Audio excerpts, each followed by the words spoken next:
Friending, grabe. Sian Lim, ayaw parent tigilan si Kim Chu. Christian Gaza, pinagtanggol si Kim.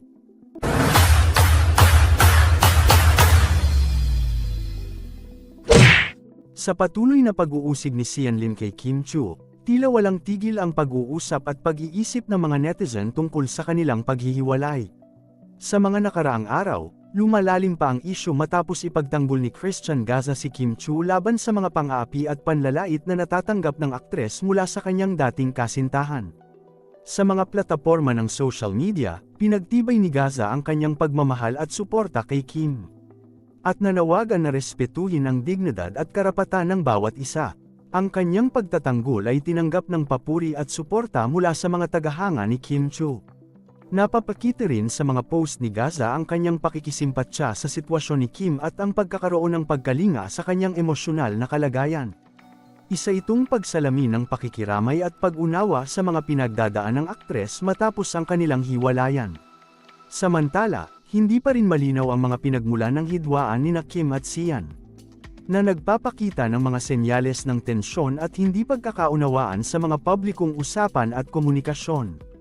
Ang mga netizen ay patuloy na nag-iwan ng kanilang mga komento at opinyon, na nagdadala ng mga teorya at mga opinyon hinggil sa kanilang personal na buhay.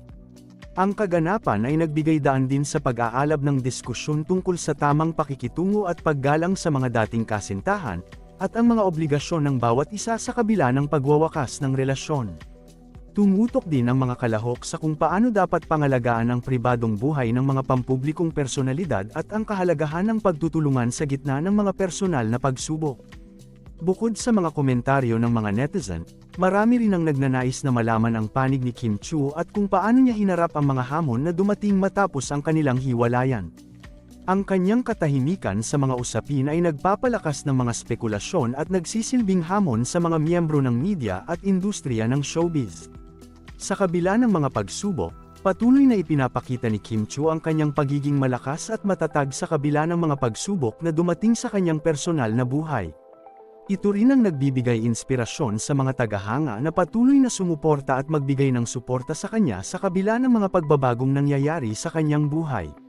Higit sa lahat, ang naganap na mga pangyayari ay nagbibigay diin sa kahalagahan ng pagrespeto sa dignidad ng bawat tao, anuman ang kanilang estado sa buhay o kasalukuyang sitwasyon.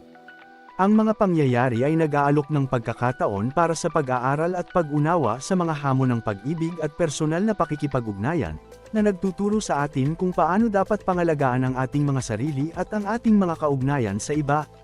Sa kabuuan, ang pangyayaring ito ay isang paalala sa atin na ang bawat relasyon ay mayroong kanyang mga aral at pagkakataon para sa paglago at pag-unlad ng ating mga damdamin at pagkatao.